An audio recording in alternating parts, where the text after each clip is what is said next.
Hey guys, my name is Alex. Welcome back to Gray Area, and we're here this time with Chicago-born artist Azzecca. How are you today? Hey, I'm good. How are you? I am wonderful. Thanks for joining us. Really appreciate you taking the time. I have a strict policy against asking this first question, but because your name is so unique, I have to ask where it came from. So actually, my husband and I brew our own beer at home. It's something that we started doing a lot, especially during the pandemic. Yeah. And Azzecca is actually a type of hops that you can put in like hazy IPAs, and it was one that we used in like a lot of our beer. And when I was trying to figure out what my like stage name would be, and I've been thinking about it for months, couldn't think of anything, and then we started a new batch of beer and I pulled the hops out of the freezer and I was like, oh, wow, Azzecca actually sounds kind of cool. And I changed the spelling so that it has like a bit more of like a symmetrical look. And I was like, cool, let's just go with this. I'm glad I asked because that's a fantastic story. And I never would have guessed that's where it came from because it sounds so exotic.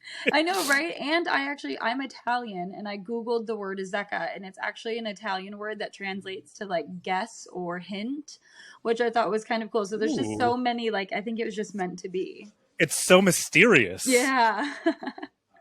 All right. Now that we have that out of the way, I always like to start by getting into like a artist's background, like going way back to like what your parents were listening to when you were a kid and how that helped form your musical DNA. Yeah. So my parents are both pretty much as obsessed with music as I am. I feel like my entire childhood has a soundtrack from both my parents. My dad was super into classic rock. And so, you know, I grew up listening to like Pink Floyd, Led Zeppelin, Bob Seger, like all of that from my dad. And then my mom was super into the whole like synth pop era. So, you know, like Eurythmics or like even like, you know, she was super into Blondie and just kind of like that like really feminine, fun dance music back then. So that's kind of like what shaped my, and then, you know, I have an older brother and he was really, really into really like hard rock music. So, you know, Rage Against the Machine, Radiohead, like all of that stuff. So I've just been listening to all different types of music my whole life. And I think that's really kind of influenced where I'm at now because I don't really like to file my music under any specific type of genre.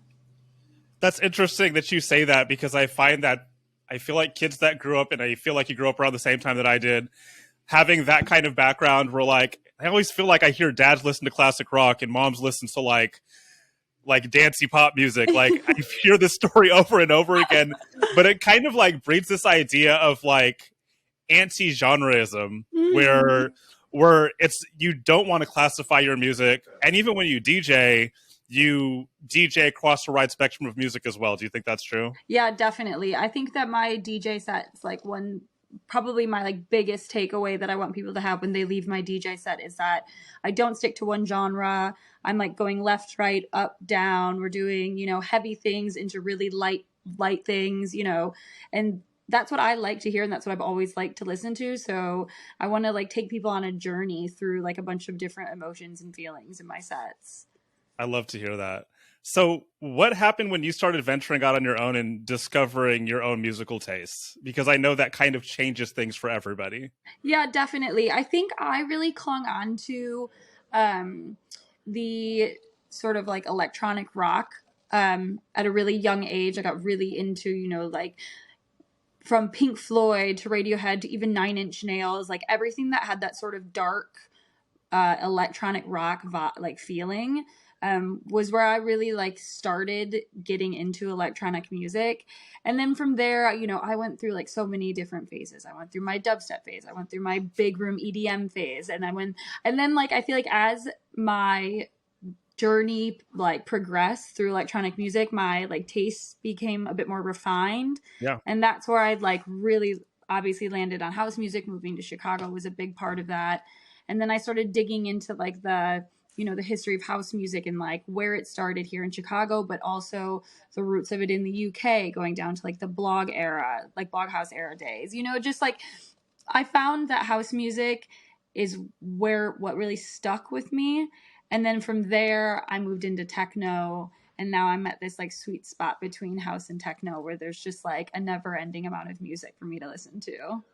I love that. I also love to hear stories from like what I call like dance music lifers, people that there's like I've put dance music people into two groups. There's people that find this in college, Yeah. and they move through it throughout college, and then they leave college. They're like, all right, I'm done going to parties now. I'm going to get a real job and move on with my life. And then there's like dance music lifers that are like, I don't care if I'm 25 or I'm 60. I'm still going to be doing this same thing forever and ever and ever, and I'm going to continue following the evolution of dance music as long as it's a thing, which is going to be forever. Right. And I love to see like people like, and I find that people like digging into the past is like a big part of like their journey. How has Chicago been like a part of that like evolution in your history? Yeah, I mean, living in Chicago, well, moving to Chicago, I'm from just outside of the city. I went to school in Tennessee where I was about as far from dance music as you can possibly get. Yeah. And then when I moved back to Chicago, I just like immediately dove into the house scene here.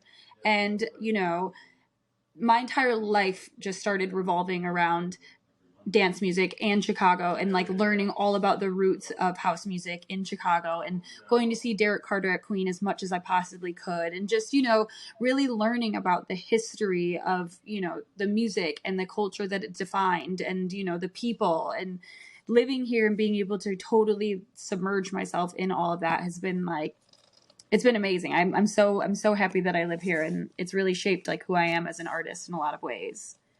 How did you find that your like musical past help move you from fan to artist? Are you particularly musically inclined? Was that something else that you grew up with, or was this like a talent that you discovered as a result of being like entrenched in dance music? So I grew up playing instruments. I played the flute, the piano, and the bass piano. I was in a competitive band growing up. So I love I've it. always been super musically inclined. I also danced my whole life, and I choreographed dance. So I would have to make mixes for all of the dances that I would choreograph. So like, just my life has revolved around music for as long as I can possibly remember.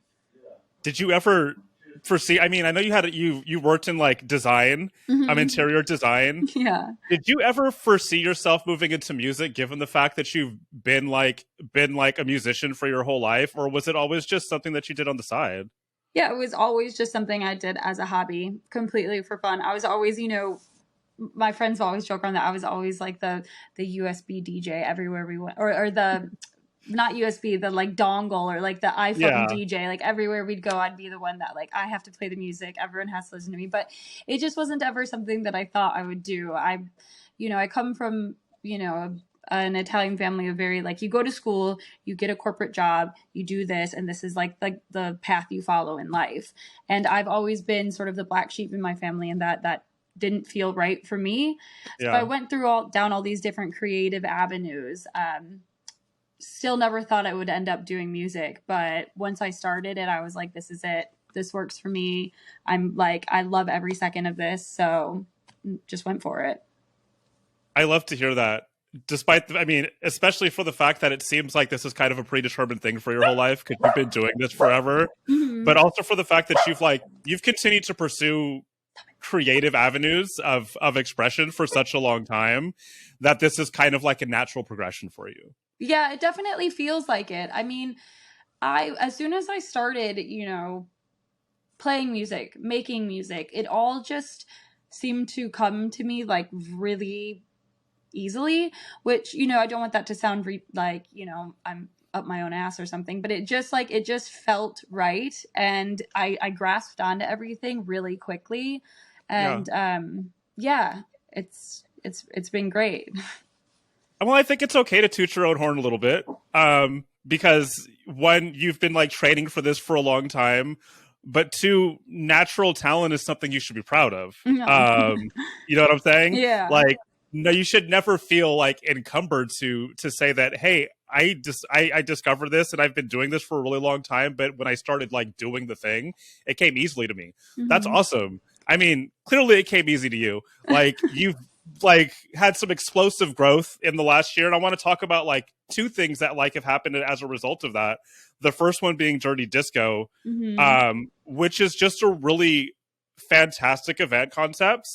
And the fact that you're not just doing it in Chicago, but starting to take it outside of Chicago is really fascinating. Can you talk about like how you decided on doing that and what it means to you? Yeah, so Dirty Disco Dirty Disco really came to me during COVID because two things happened. One, I stopped working in interior design. Right. And two, I got to spend time with people outside of the clubs because pre-COVID I was in nightclubs all the time. That's what I did Right. for fun. That's where we were.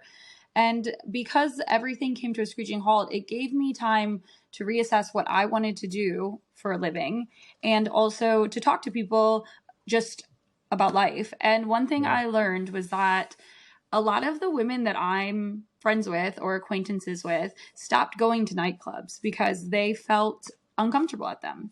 And it's not because they don't love music. They love music. They go to music festivals. They do all this. But when it comes to being at a nightclub until 3 o'clock in the morning, they just don't do it because they feel like there's just way too much like predatory behavior going on. And I hadn't really thought about it because I'm quite a bold person. And when I'm out, if someone's, in my personal space, I have no problem being like, get the F away from me. Right. But for other women, it doesn't come that easy. And they feel uncomfortable, so they'd rather avoid the situation. So I wanted to start a night in Chicago in a nightclub that had a really strong female energy where, women could get dressed up like they do, like go out to dinner with their friends dressed up and then come to a nightclub and feel comfortable and also listen to the music that they love.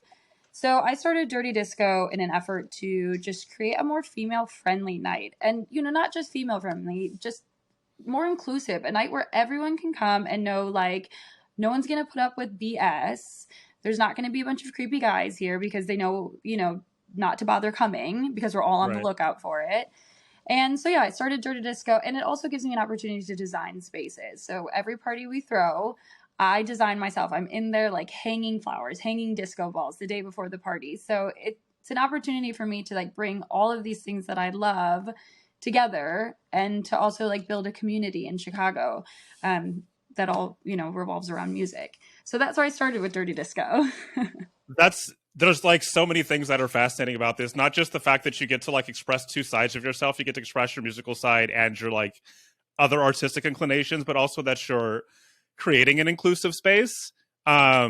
Because, despite dance music's like claims of being inclusive, it has gotten really scary for a lot of people. Definitely. And it's beautiful, especially in the city that house music built, that you're doing something that's so inclusive for the community. It's just like another way of you like expanding beyond your musical inclinations. So I love to hear that. Yeah, it's been really great. Honestly, like the responses, I didn't know when this started how it was going to go down or how successful it was going to be, but we've done quite a few parties now and I get like, so many messages and from people, not just women, just people saying like, that was one of the best parties I've ever been to. Like the vibes on the dance floor are so great. Like everyone's happy. Everyone's like, and that's all I could ask for is that people come and they like are able to be themselves and enjoy themselves fully because that's what dance music's all about. Yeah, absolutely. And I think when we party with intention in that way, it almost 100% of the time produces great results. Yeah. Anytime that I've seen a brand like really step out front and say, we have a mission and our mission is about inclusivity or it's about being intentional about what we're doing, that it's just better for the scene overall. Like it really reminds everybody, oh, wait, this is why we're here. Right? Exactly. And like you think of like, obviously there's My Little Dirty Disco, but then you think about like Defected and their messaging is so clear. Like this is about inclusivity. This is about love. Yeah. This is about house music. And every Defected event I go to, I'm just like, this is amazing. I love everybody here and everything about this is just like, it's perfect. And they've like really smashed it on that. Yeah, absolutely. And there's other brands that are popping up like He She They. Love You actually He, She, They. you played in San Francisco on on New Year's for I'm from San Francisco. I Really? live in Oakland, and the promoter you played for, Opal in San Francisco, Mm-hmm. is another one of those brands that really sets an intention for everything that they do, and they aim to be inclusive and they aim to be, really intentional about everything they're doing. And I just love to see you joining that brigade and like hitting it home, and also moving outside of Chicago and doing this all over the place. I love to see it. Yeah. We're doing a boat party in Miami Music Week, which is Yes. super exciting, and we have Scream and DJ Seinfeld, so that's going to be a hoot. And then yeah, we've got some other cities on the radar that we're talking to, so things are moving. I love to hear that. I also want to talk about the second thing that's immensely fascinating about you is your work as a producer, which may seem new, but you've been working in music and creating for a really long time. Mm-hmm. But I want to talk about your first release on Higher Grounds. Um, the runaway success of that is absolutely amazing. But I think what people don't see is that the years of hard work that came before that. Can you talk about the process of you discovering your love for making music and how eventually that turned into producing music? Yeah, so I started playing around with making music years ago, just with no intention really, or no expectation. Um, and it wasn't until what, 3 4 years ago, where I really started sitting down with my husband, he's also a music Right. producer. And he was working on an album, and I was just sitting in the studio with him all day, every day. And I would, give him my ideas. I'd play some guitar licks, I'd play some chords. And he, like, as time went on, it was more of like, okay, these are really sick ideas, but like, I can't use these because they don't fit with my music. And so he basically said to me one day, like, you really need to try and do this yourself, because like, I can't take these ideas from you and use them. They don't work for me. And you have like such like a unique style and sound. Like, you should really just try and do this yourself. So then I did, and I just worked and worked and worked until something came together that I felt like proud of, I guess. Yeah. Um, and yeah, and that's when I just started like working on actually making tracks myself. And my first song that I got signed was with Higher Ground, and it was I've Been Waiting. And that was a song that I actually just made with no intention of ever releasing. I didn't think I ever wanted to release my own music, but I was DJing a lot. Right. So I wanted to make some music that I wanted to play in my DJ sets. And that's why I made I've Been Waiting, because the original Cassie song is like one of my favorite songs of all time. And I just wanted like kind of a banging, fun techno edit of it to play in my sets. And I think Diplo was somewhere, heard someone play out, and that's when it got sent to Higher Ground. And Sam from Higher Ground was just like, yeah, we want to sign this song. We want it. And it kind of just like everything took off from there.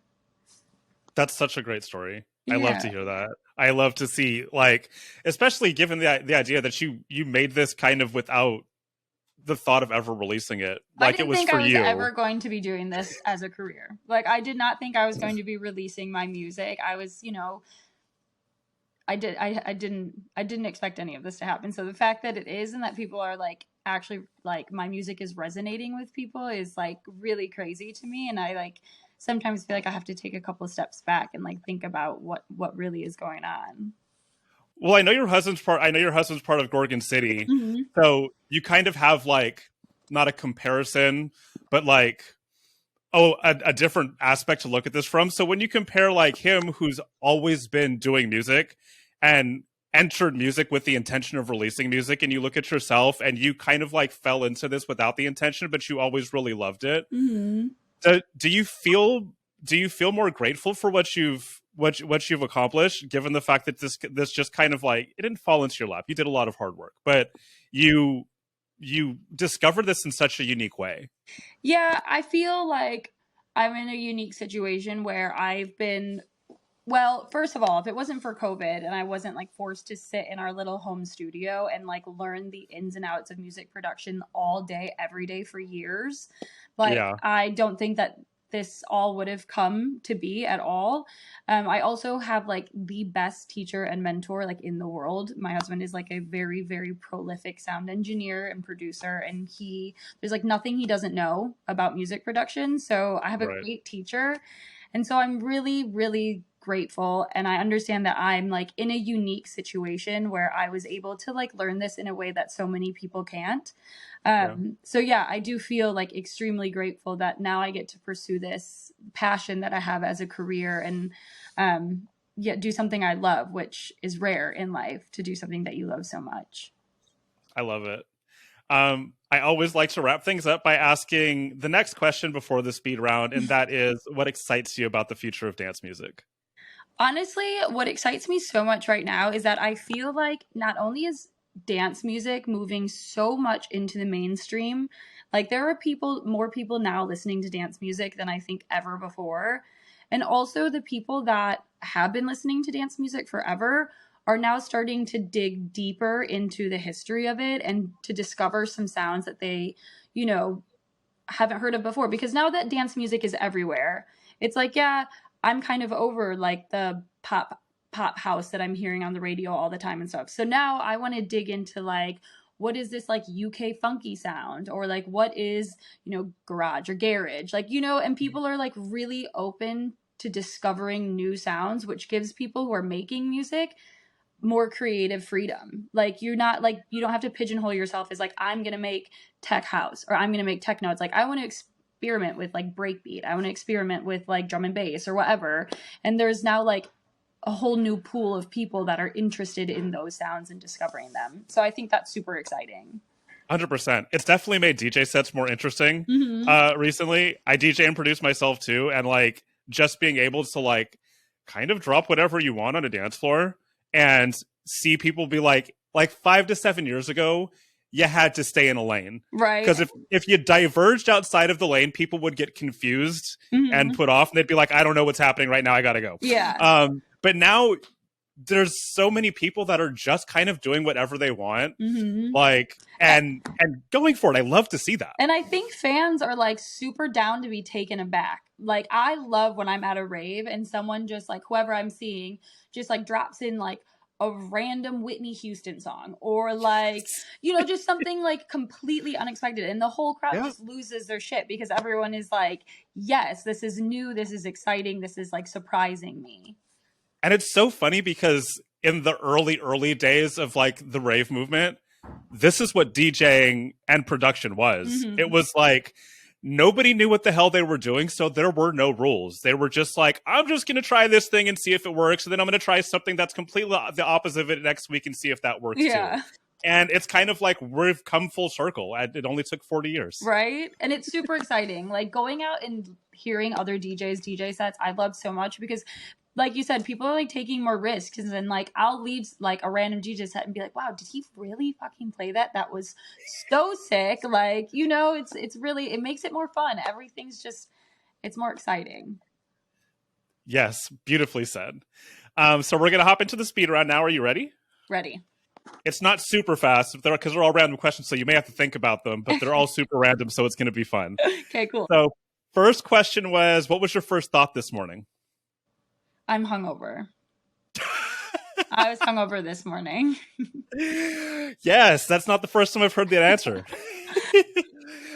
Next question. Deep dish, pizza or casserole? Okay, that's not fair because I live in Chicago. Honestly, That's why I asked it. I think I have to say casserole. It's not pizza, and people are going to be so mad, but it's not pizza. It's not. It's really not. I respect the honest answer. I like as everyone does, I went through a deep dish phase, and then one day I was like, this is pretty effing disgusting. Like, I need to stop eating this. It's so much. It's too much. It's way too much food. Yeah. I don't need to eat a whole loaf of bread. Right? Would you rather never hear your favorite song again or be forced to play your least favorite song in every set you play forever? Oh, yeah. Oh, I think I would have to never hear my favorite song again. That maybe you may be like the first person who ever said that. Really? Oh my gosh. I think there's like nothing worse than being forced to hear a song you hate over and over. I think it like even hearing songs that I hate like often drives me to the point of like insanity. I love that's fair. That's a fair point. Would you rather only be able to whisper or only be able to shout? I guess shout because I shout a lot anyways. Same. Favorite food to eat on tour? I'm like a sucker for like Mexican fast food, so like tacos and burritos, or Taco Bell. Honestly, Yeah. even when I'm not touring, sometimes I'll have to do a little sneaky Taco Bell. I love Taco Bell. I love it. And the next one is a good one because you woke up with a hangover, but what's your ultimate hangover meal? Ramen. Yes. Have to have soup. I'm a big soup girl, so when I'm hungover, it's got to be a big bowl of ramen, which I'm probably going to get tonight for dinner. I love to hear it. I'm a pho guy, so I always, if I'm hungover, that's the first thing I go for. Honestly, pho is like way better for hangovers because ramen's really heavy and greasy, and pho is actually healthy. But yeah, they're both amazing. I love them both.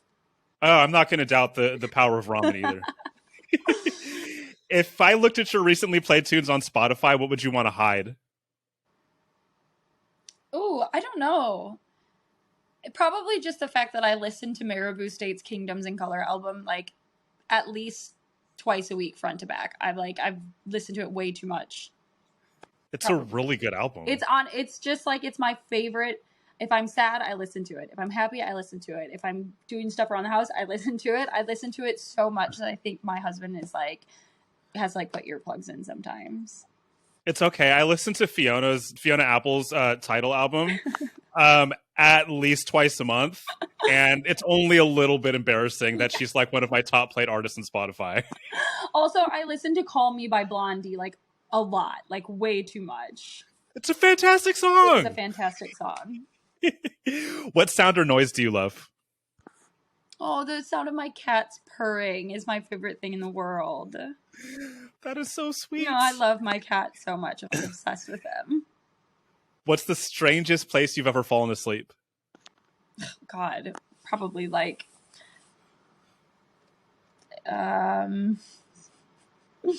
honestly, probably in a nightclub. I've definitely slept in some nightclubs a few times. I love it. What's worse, random people you haven't spoken to in years hitting you up for guest lists or a hangnail? Guest list people. Oh, they come out of the woodworks, don't they? Every single time. Yeah. Hey, every single time. Hey, I haven't spoken to you in 10 years, but me and 30 of my friends really want to come to your show. My worst one was a junior high school friend asking me the question, then following it up with that same request. Oh, can I also get VIP? Like, and it also no, starts with also no. It also starts with a really like surface level question, like, "Hey, it's been such a long time. How are you doing?" And you're like, "Okay, let's get to the point. Let's get to the point. What do you want?" And my last question: finish this sentence. House music is life. Yes, I love it. Mm-hmm. Thank you so much for taking the time out to speak to me today. It's been fun. Yeah, it's been so much fun. Thanks so much. Absolutely. And we're looking forward to hearing your set on Ocho this weekend. Oh yeah, I'm so excited. This was a really fun one too. I played some funky stuff on there, so hope you like it. Lovely. Well, thank you again so much, and we'll be speaking to you soon. Okay, cool. Have a good one. Bye. You too. Bye.